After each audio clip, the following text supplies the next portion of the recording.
Okay guys, तो start करते हैं चैप्टर नंबर 1 रियल नंबर से। इसमें क्या है इंपॉर्टेंट आपके लिए वो देखते हैं। ठीक है, यहाँ पे ये जो आपका फैक्टर ट्री है ये बहुत इंपॉर्टेंट है। ऐसा क्वेश्चन ना आपके एग्जाम में आपको डायरेक्ट मिल जाएगा। ये आपके 1 मार्क्स के क्वेश्चन होते हैं। ठीक है, नेक्स्ट देखें आगे। ये जो आपका एग्जाम्पल नंबर 1 है बहुत इंपॉर्टेंट क्वेश्चन है। इसमें आपका जो 4 टू द पावर n है इसके जगह कुछ भी हो सकता है, 6 टू द पावर n कुछ भी हो सकता है। ठीक है, 8 टू द पावर n भी लिख सकता है। तो ये आप पे है कि आप इसको देख के घबराओ नहीं। ये क्वेश्चन बहुत बहुत बहुत इंपॉर्टेंट है आपके लिए। नेक्स्ट फिर आपका एलसीएम एंड एचसीएफ हर साल आपके ये पूछे जाते हैं। 1 मार्क का क्वेश्चन या फिर 2 मार्क क्वेश्चन एवरी ईयर ये क्वेश्चन पूछा जाता है। तो ये आपके लिए बहुत बहुत बहुत इंपॉर्टेंट है। ठीक है, नेक्स्ट यहाँ पे देखो ये जो फॉर्मूलाज है ये आई होप कि आप सभी स्टूडेंट को ये फॉर्मूलाज याद हो, बिकॉज ये बहुत इंपॉर्टेंट है। क्या है formula? HCF into LCM is equal to A into B, मतलब प्रोडक्ट ऑफ 2 नंबर्स। इसी पे बेस्ड आपके एनसीईआरटी क्वेश्चन है। एंड ये क्वेश्चन नंबर 6 बहुत इंपॉर्टेंट है। ठीक है, ये जरूर कर लेना।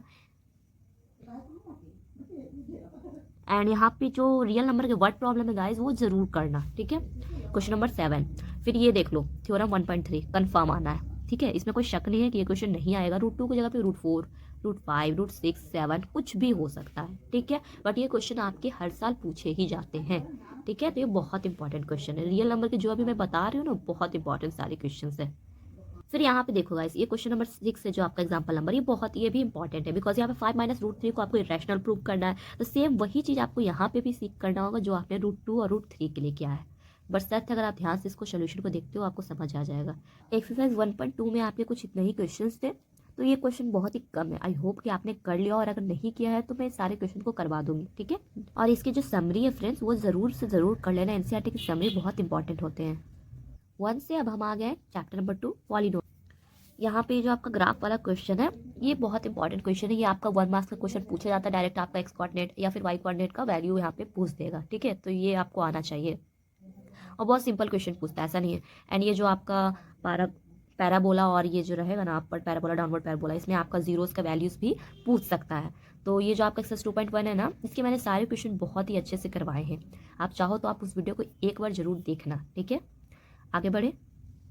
यहाँ पे ये जो आपके कुछ फॉर्मूलाज है ये आपको रटे हुए होना चाहिए। ठीक है, फिर यहाँ पे देखो एग्जांपल नंबर 2 में आपका एक क्वेश्चन है। इसमें इस क्वेश्चन में जो आपको स्प्लिटिंग है ना वो आना चाहिए कि कैसे आप क्वाड्रेटिक को स्प्लिट करते हो। अगर ये नहीं आएगा फिर क्वेश्चन ही आपके सॉल्व नहीं होंगे। जीरोस कैसे फाइंड करोगे।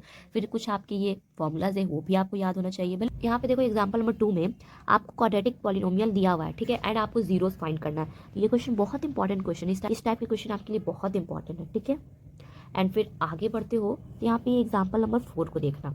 इसमें आपको क्वाड्रेटिक पॉलिनोमियल नहीं दिया हुआ है बट जीरोस दिए हुए जस्ट उस क्वेश्चन का अपोजिट है ना।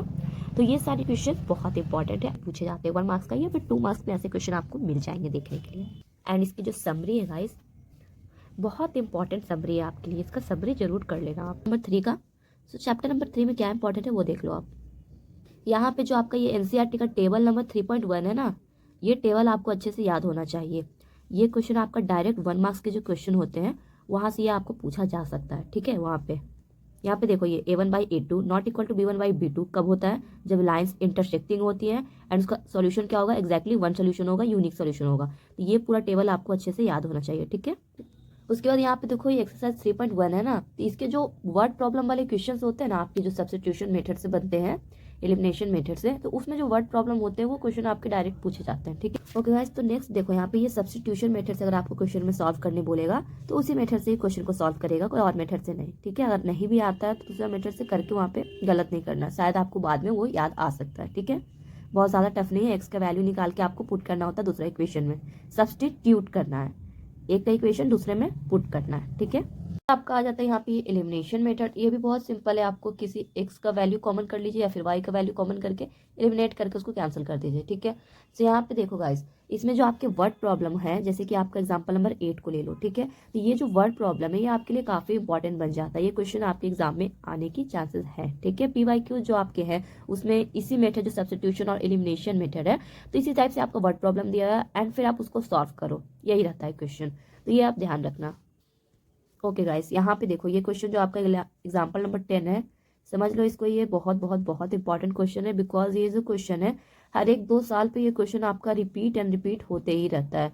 तो ये क्वेश्चन को स्किप मत करना। और ये ऐसा क्वेश्चन है जिसमें स्टूडेंट फंसते हैं, हमेशा फंसते हैं। ये जो रिवर्सिंग वाला केस आ रहा है ना यहाँ पे इसमें क्वेश्चन स्टूडेंट हमेशा फंसते हैं। देखो अब मैं ये तो नहीं है कि यहाँ पे लेटर आपका सेम रहेगा वर्ड, ठीक है। यहाँ पे 6 है तो 6 ही रहेगा, ऐसा तो नहीं हो सकता, नंबर आपका कुछ भी चेंज हो सकता है, ठीक है। तो ऐसा नहीं होना चाहिए, बट जो बनाने का प्रोसेस है वो तो सेम रहेगा ना। तो ये क्वेश्चन आप अच्छे से कर लेना, ठीक है। नेक्स्ट फिर आपका एक्सरसाइज 3.3 आ जाता है, इसमें सब्स्टिट्यूशन एंड एलिमिनेशन मेथड से क्वेश्चंस बताए हुए हैं। एंड फिर जो ये एज वाला क्वेश्चन है, देखो कोई एक पर्टिकुलर क्वेश्चन कोई आपको नहीं बता सकता है गाइस कि आप ये कर लो कि ये कंफर्म आएगा ही आएगा, ये सिर्फ आपको बताने के लिए ऊपर ऊपर से रहता है कि ये सब कर लो।